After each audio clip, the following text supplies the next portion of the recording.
Hello. My name is Lachlan, or Lachlan's 00 Rails. Today I am going to share with you my new Australian Railway Models C38 class. I don't know where to look, hang on a second. So this is probably just going to be a one-off video. I feel like it's very appropriate to make a video reviewing this because I haven't seen any other reviews, and I just think it's a very interesting model. Bearing in mind that I've already had the box open before, and I've already made a decision about it, but like, for the sake of unboxings and, you know, a YouTube video, I'll just go right ahead. Actually, before we get to the unboxing though, a few things to mention about this model and the company. Australia Railway Models is only a relatively new company. They might have been around for a little while, but this is their first model. Hence, no one has done a review, so I'm doing one. Just trying to get on that bandwagon. I suppose a fun fact is it's being distributed by Hornby for the European market, which is quite interesting for an Australian model. So the price for this model, I'm not sure what the RRP was. I haven't checked that out, but I will get back to that in just a second. I bought this for $289.99, so $290 from Metro Hobbies. I went in and got it myself rather than getting it online. I believe it is very much rivaling all the other companies that have made this sort of class, locomotive. They go for about $600 or something. For example, Eureka Models prices are insane. And if you look at any other sort of Australian model, especially Steam, they are usually quite expensive. $289 or nearly $300, in my opinion, is still quite a hefty price, but that is very cheap compared to all the other companies. That is why I brought it. That's one of the reasons why I brought it. So, let's get on to it then. Here she is. Don't mind any shaking because like it's hung very precariously above my desk. But a few words about the box. I was expecting the box to be a little bit more substantial. Like for example, the Hornby Railways boxes, how it comes with the sleeve and you get the ice packaging out. No, it's just stuck straight into the styrofoam. So and it looks something quite like the Hornby Railways. I shouldn't be comparing it to Hornby because it's two completely different companies, but I'll come back to that in a second. Okay, so I've taken it out of the box. Oops. Whoop. So here's the back of the box. Probably a brief rundown of the model itself and the real-life basis. We can see a nice line drawing of here as well. Item number 87001. Yeah, there's not a whole lot going on in this box, but that's fine, I suppose. We're here for the model. As we can see, we've also got the instructions. So, yep, DCC ready.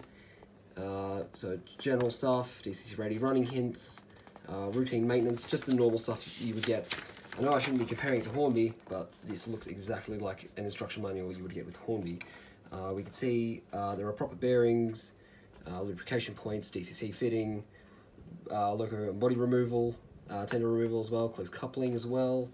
Yep, so just general stuff, and then probably other stuff about warranty and all sorts of other boring information. I'll give you a closer look at that if you want to pause and read. Right, so let's get to the locomotive itself. It luckily does come with the holes at the back, so I can just lift it out. If I can find the hole, there we go, there's one. Now you might have noticed the tender and loco are not joined together, and I have had these out of the box previously, as I previously mentioned, I must say. Yep, so put those boxes aside, and we'll just give you a bit of a look. I'll aim the light more here, if that makes it better. And we can see, yeah, it's a decent looking loco, I reckon. It is very weighty, it's very chunky looking.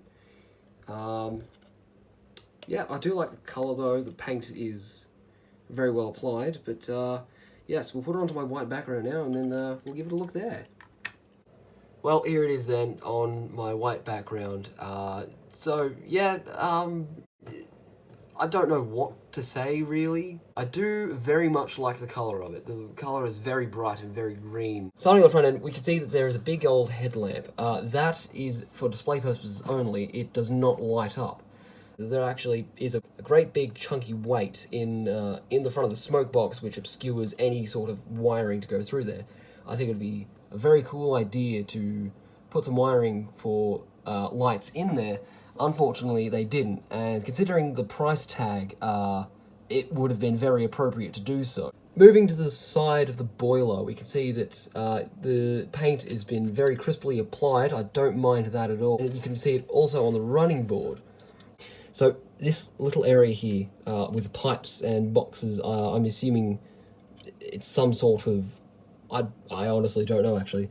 They could probably do with being separately applied, but and maybe even separately painted. I haven't studied a proper photo of this model, of the real-life counterpart, but as we can see, they are part of the moulding, but they look fine though. Coming to the domes and whatnot, I have no idea what this great big one in the front is, but we can see that there's a lot of moulded detail. I don't know if that could end up being separately applied, but it's done to a high standard, I suppose. We can see that there are a few separately fitted pieces, meaning that these here are the whistles. Again, I don't know what the real-life counterpart properly looks like. I haven't studied a photo of it. I'm confident that they are not metal, but they're painted in black anyway, so I suppose they don't really need to be made of metal. And same goes for all these other little bits as well. This is probably some sort of generator that generates electricity for the headlamp on the real deal. Now, anyone that knows me personally knows that I'm a very big fan of sprung buffers, but unfortunately there are not any here. And that's really worrying because the price is nearly $300, which equates to about £165, I think it was. And no sprung buffers, well, I don't know if that's good enough or not, but we can see that there is a very nice amount of detail with a Westinghouse pump at the front as well, and some lamp irons. Unfortunately though, if we take a closer look at one of the front buffers, there is a bit of paint splatter right there. That's pretty unfortunate, really, but it can be easily cleared off if you can, find a way to scratch it off. I can probably scratch it off with this cocktail stick. Another interesting note is in the promo pictures, there was a KD coupler for the front, and there doesn't appear to be one on the model itself. But another interesting fact is it has a NEM pocket, which is very odd considering I'm pretty sure Australian models abide by the American version of the model railway standards. I forget what they're called, but apparently these abide by the British version of that. Moving on to the wheels, we can see they're actually very well done, although my one niggle is that the axles have not been covered. They are just plain metal, open and just there. There are some things that do surprise me though. For example, the rear bogie is actually on a bogie rather than being fixed like all other models. And I do quite like that. I find that very foreign to me because I've got all my models have fixed rear bogies.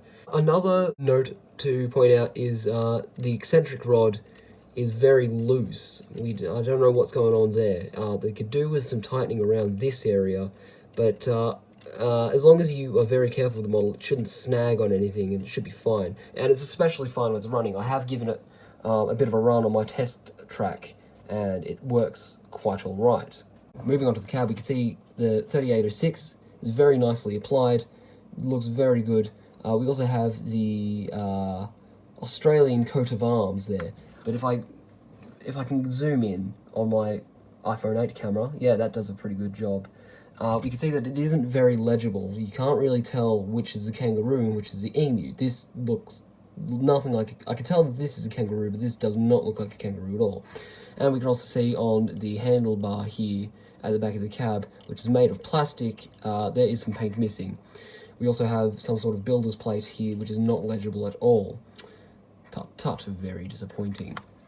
It isn't too important, but I want to show you the opposite side of the locomotive, just because there are some aesthetic differences. For example, these steps here to get you to the top of the boiler, a big old box-looking thing here, and the handrail is completely different from the other side. And also the window on the, I believe that this is the driver's side, or if not, it's the fireman's side. Once get that being said, another interesting note is that the tender drawbar is actually on the loco rather than being fitted to the tender, which is another foreign thing to me, because I modelled British, and I'm not sure if this is a usual thing with Australian models. But another disappointing feature is that it very much lacks cab interior details. Everything appears to be moulded, none of the gauges are painted, and for some reason the back head is green. I've never seen a back head painted the same colour as the body of the loco. Usually it's black, but who knows, that could be my ignorance because I don't know what they actually look like. And from the cab of the loco we move to the cab area of the tender itself. As we can see, there are some separately applied and metal handrails, which are quite a rare thing on this model actually. It seems a bit odd.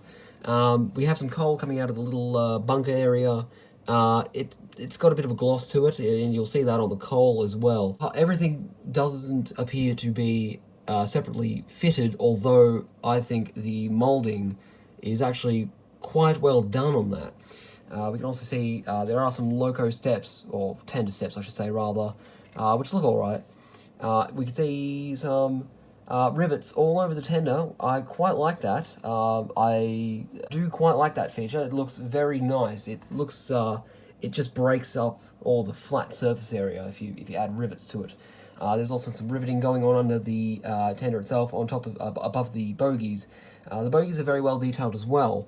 And speaking of bogies, another odd thing I've found is that the bogies are fixed. They aren't like they're rigid part of the structure. They don't move around on their own. Again, this is another foreign thing to me because the British models I have, like the wheels are built into the tender, and these appear to be bogies, but they aren't bogies, which is another odd thing for this tender. Moving on to the top of the tender, we have the water cap, which, I suppose it looks cool. There's not a whole lot to say about that. The coal on top is quite glossy. I don't believe it's removable, although I haven't checked, and I don't want to bother removing it in case I break it. And if we go around to the back of it as well, we have the 3806 applied there. We have some headlamps on the back as well, which are part of the moulding, and a step ladder, or just a ladder on that side. I do quite like that.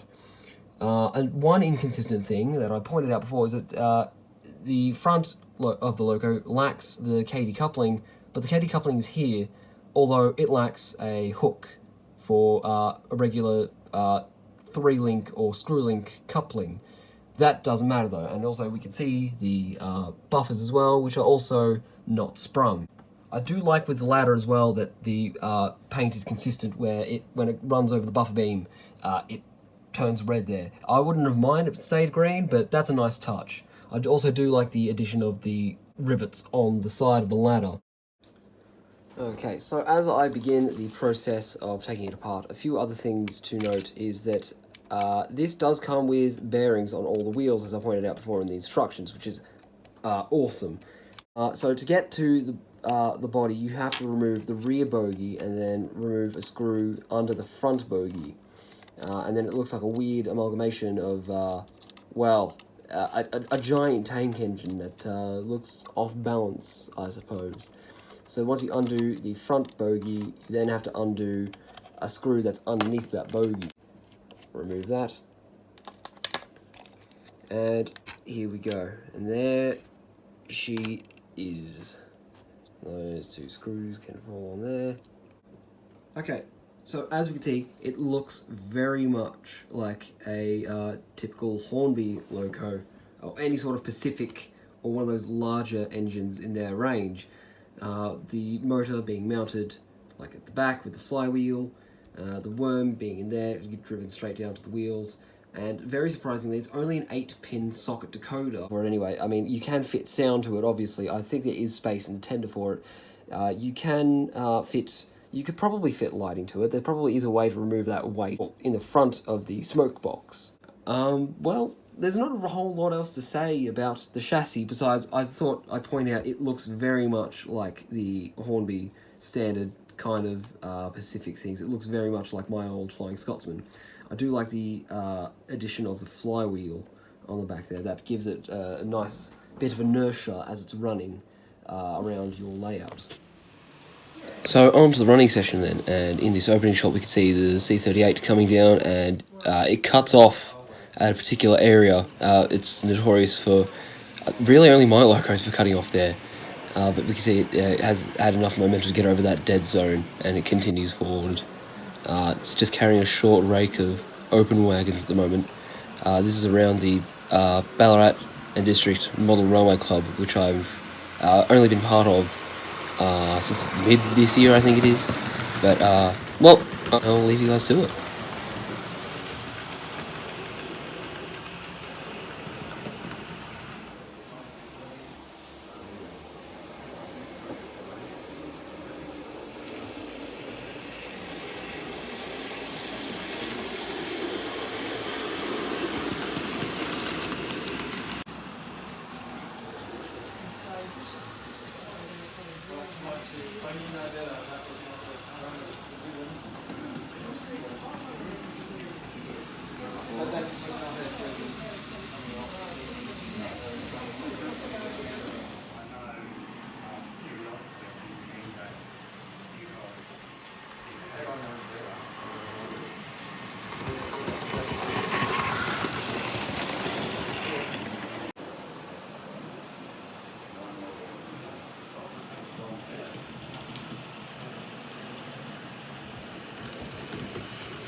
Probably something phenomenal.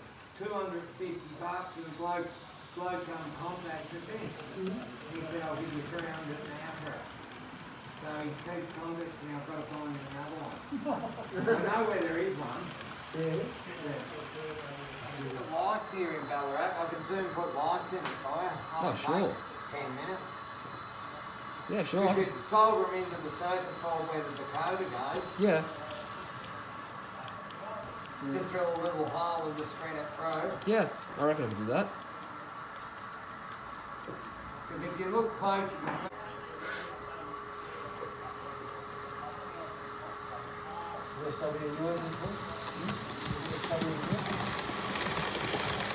Well, you go and get one after I said about it. Kinda. On the bike. I don't think so. Maybe, I don't know. It's cold and wet and you ride the bike. Saturday or Sunday night. Saturday, yeah, but I don't know about Sunday.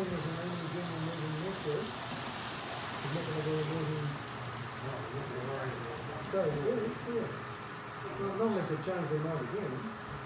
But,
So onto my final thoughts of the Australian Railway Models C38 class 3806. And before I do get into my final thoughts, I will apologise. This video has taken me a little while to make and I'm a bit sick at the moment, but that doesn't matter, so I might sound a bit off.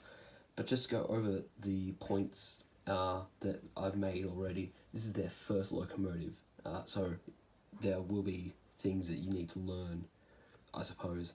This is probably just like the early stages of like market research and whatnot, seeing what people want, seeing what, you know, if there are problems with the locomotive, seeing what, you know, customers report back with. So I got this for $289.99 from Metro Hobbies, which is, I suppose, fair enough, considering that, yeah, I did find the RIP, it is $2.99, or at least it's $2.99 at every other store, so I'm assuming that that is the RRP, maybe even less on the Black Friday sales, apparently. So it was a mostly plastic build, the separately fitted parts were made of plastic, there were no tender pickups, there is no working light.